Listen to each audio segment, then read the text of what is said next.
Sahabat netizen yang masih tetap setia pada channel Hasrat Nias, saya kembali melanjutkan pembahasan tentang pendekatan ilmiah atau scientific approach. Pada video sebelumnya kita sudah membicarakan tentang pengertian pendekatan ilmiah atau scientific approach. Nah, pada kesempatan ini saya akan menyampaikan atau melanjutkan materi tentang ciri pembelajaran pendekatan ilmiah. Sahabat netizen, secara umum ciri pembelajaran pendekatan saintifik adalah pembelajaran berpusat kepada siswa. Bukan berarti siswa belajar dalam kelas tanpa pendampingan guru. Dalam konteks ini, guru bukan menjadi tenaga pengajar yang menyediakan semua informasi yang dibutuhkan dan mendominasi kelas dengan tindakan guru secara aktif seperti ceramah, menjelaskan materi dari awal sampai akhir pembelajaran, menjadikan siswa hanya pendengar dan takwa. Melainkan, siswa secara proaktif dan komunikatif terlibat mencari dan menyediakan sumber materi pembelajaran dari sumber-sumber belajar yang kredibel. Proses pembelajarannya melibatkan langkah-langkah ilmiah untuk membuktikan kebenaran suatu pembahasan. Dengan demikian, siswa terangsang untuk bisa berpikir secara kritis dan mengembangkan kreativitasnya serta karakternya.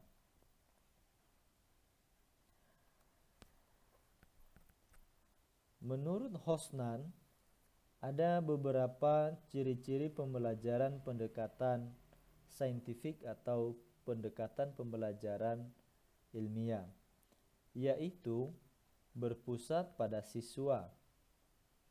Kedua, melibatkan keterampilan proses sains dalam mengkonstruksi konsep, hukum, atau prinsip.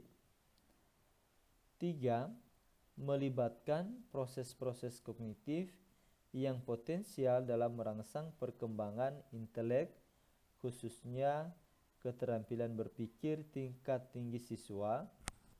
Dan keempat, dapat mengembangkan karakter siswa. Nah, secara sistematis, ciri-ciri pembelajaran pendekatan saintifik adalah memiliki tujuan pembelajaran yang jelas dan prinsip-prinsip pembelajaran yang terukur. Seterusnya, tujuan pembelajaran pendekatan saintifik. Yang pertama adalah untuk meningkatkan kemampuan intelek, khususnya kemampuan berpikir tingkat tinggi siswa. Dua, untuk membentuk kemampuan siswa dalam menyelesaikan suatu masalah secara sistematik. Tiga, terciptanya kondisi pembelajaran di mana siswa merasa bahwa belajar itu merupakan sebuah kebutuhan. Kemudian, untuk melatih siswa dalam mengkomunikasikan ide-ide, khususnya dalam menulis artikel ilmiah contohnya. Seterusnya, untuk mengembangkan karakter dan diperolehnya hasil belajar yang tinggi.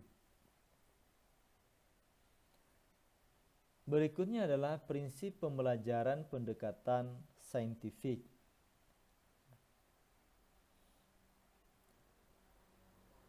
Pertama, pembelajaran berpusat pada siswa.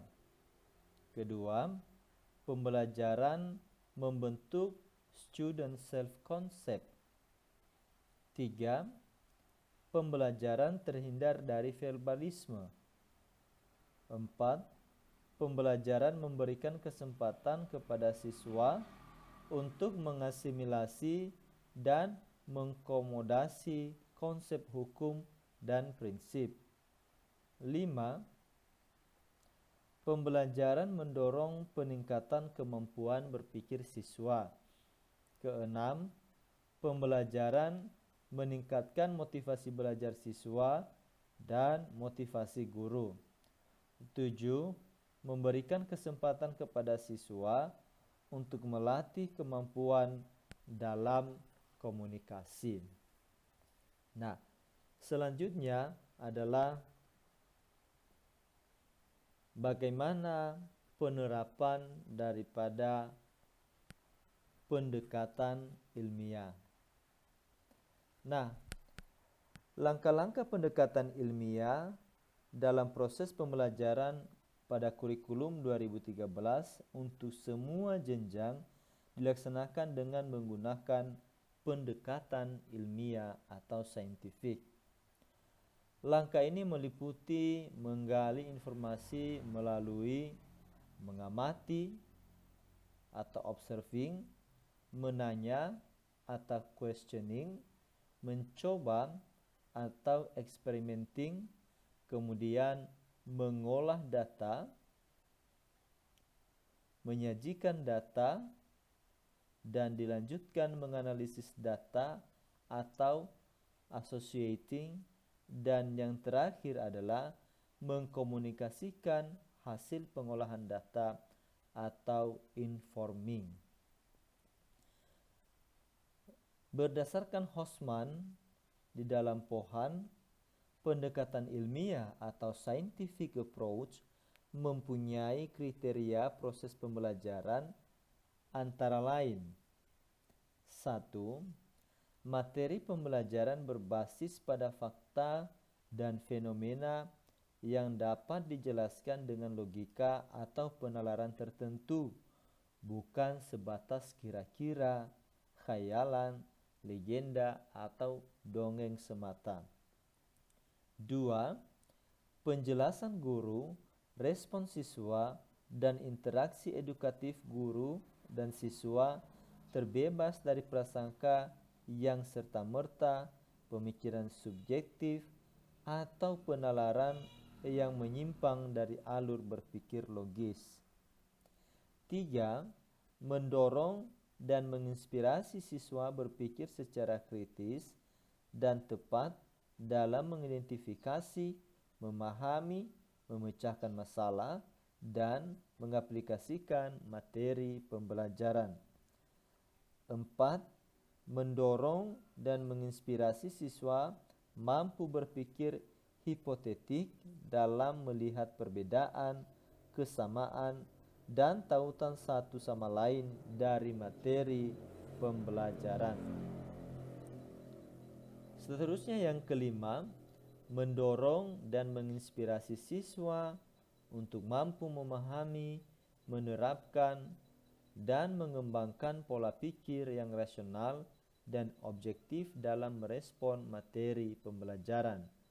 Keenam, berbasis pada konsep, teori, dan fakta empiris yang dapat dipertanggungjawabkan. Dan yang terakhir, 7. Tujuan pembelajaran dirumuskan secara sederhana dan jelas namun menarik sistem penyajian. Sementara proses pembelajaran saintifik menyentuh 3 ranah, yaitu sikap atau attitude, pengetahuan atau knowledge, dan keterampilan atau skills. Ranah sikap mencakup transformasi substansi atau materi ajar agar peserta didik tahu mengapa. Ranah keterampilan mencakup transformasi substansi atau materi ajar agar peserta didik tahu bagaimana. Sementara ranah pengetahuan mencakup transformasi substansi atau materi ajar agar peserta didik tahu apa. Hasil akhir adalah peningkatan dan keseimbangan antara kemampuan untuk menjadi manusia yang baik atau soft skill dan manusia yang memiliki kecakapan dan pengetahuan untuk hidup secara layak atau hard skill dari peserta didik yang meliputi aspek kompetensi, sikap, pengetahuan, dan keterampilan. Nah, sahabat netizen, sekarang kita akan membahas satu-satu daripada langkah-langkah penerapan pendekatan saintifik ini. Yang pertama adalah mengamati atau observing. Pada dasarnya, mengamati adalah melihat atau menyaksikan secara langsung suatu kejadian atau wujud benda tertentu melalui penglihatan. Berdasarkan pendapat Pohan, mengamati merupakan kegiatan siswa mengidentifikasi melalui indera penglihat, misalnya membaca atau menyimak, atau pembau, pendengar, pengecap, dan peraba pada waktu mengamati suatu objek dengan ataupun tanpa alat bantu. Alternatif kegiatan mengamati antara lain observasi lingkungan, mengamati gambar, video, tabel, dan grafik data, menganalisis peta, membaca berbagai informasi yang tersedia di media massa dan internet maupun sumber lain. Bentuk hasil belajar dari kegiatan mengamati adalah siswa dapat mengidentifikasi masalah.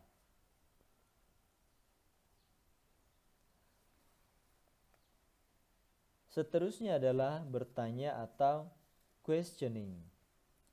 Secara umum, bertanya adalah kegiatan komunikatif untuk mengetahui tentang sesuatu dengan mengajukan pertanyaan kepada orang lain.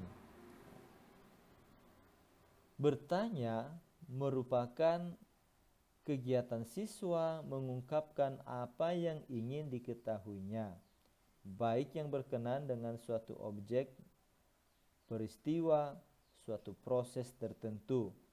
Dalam kegiatan menanya, siswa membuat pertanyaan secara individu atau kelompok tentang apa yang belum diketahui. Siswa dapat mengajukan pertanyaan kepada guru, narasumber, atau siswa lainnya, atau kepada diri sendiri dengan bimbingan guru, sehingga siswa dapat mandiri dan menjadi kebiasaan. Pertanyaan dapat diajukan secara lisan ataupun tulisan, serta harus dapat membangkitkan motivasi siswa untuk tetap aktif dan gembira. Bentuknya dapat berupa kalimat pertanyaan dan kalimat hipotesis. Hasil belajar dari kegiatan menanya adalah siswa dapat merumuskan masalah dan merumuskan hipotesis.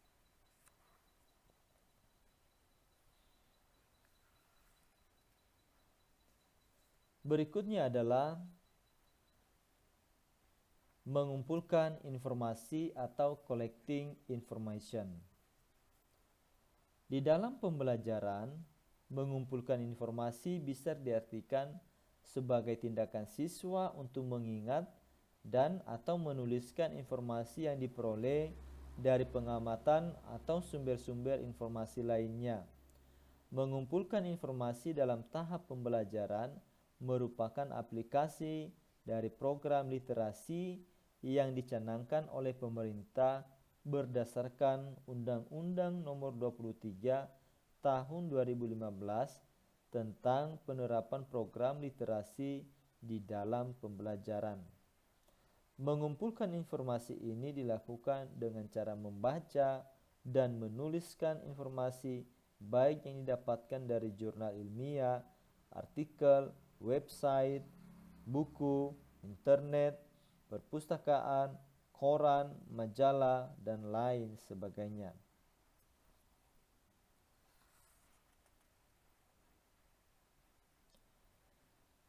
Langkah berikutnya adalah mengasosiasi atau menalar atau associating.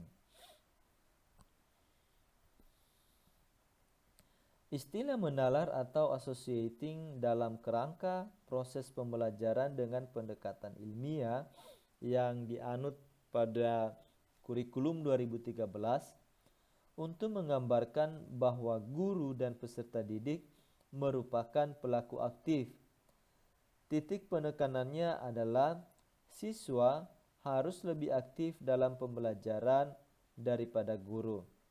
Menurut Hosnan, penalaran adalah proses berpikir yang logis dan sistematis atas fakta-fakta empiris yang dapat diobservasi untuk memperoleh simpulan berupa pengetahuan.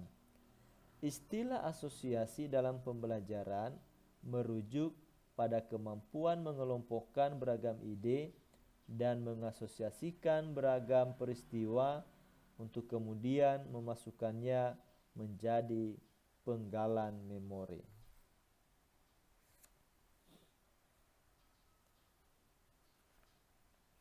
Langkah yang terakhir adalah mengkomunikasikan atau informing atau presenting.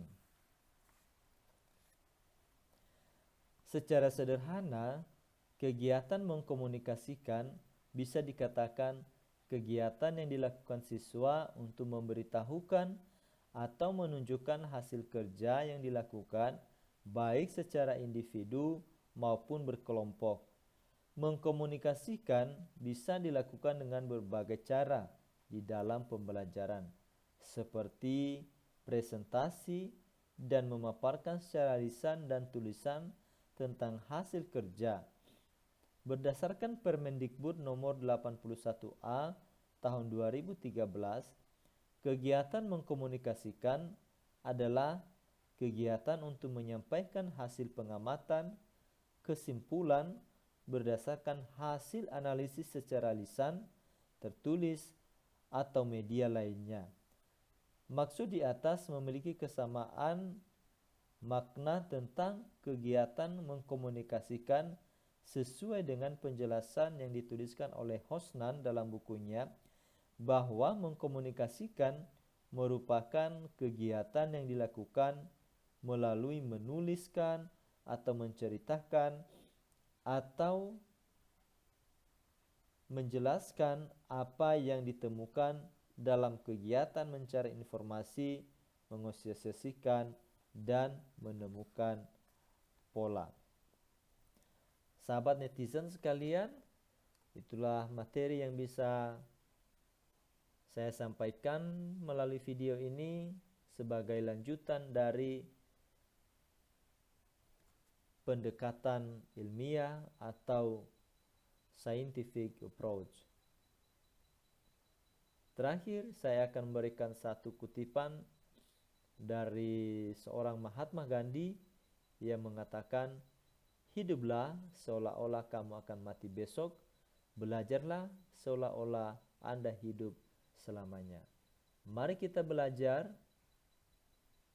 agar kita merasa bahwa kita butuh belajar untuk hidup selama-lamanya. Terima kasih.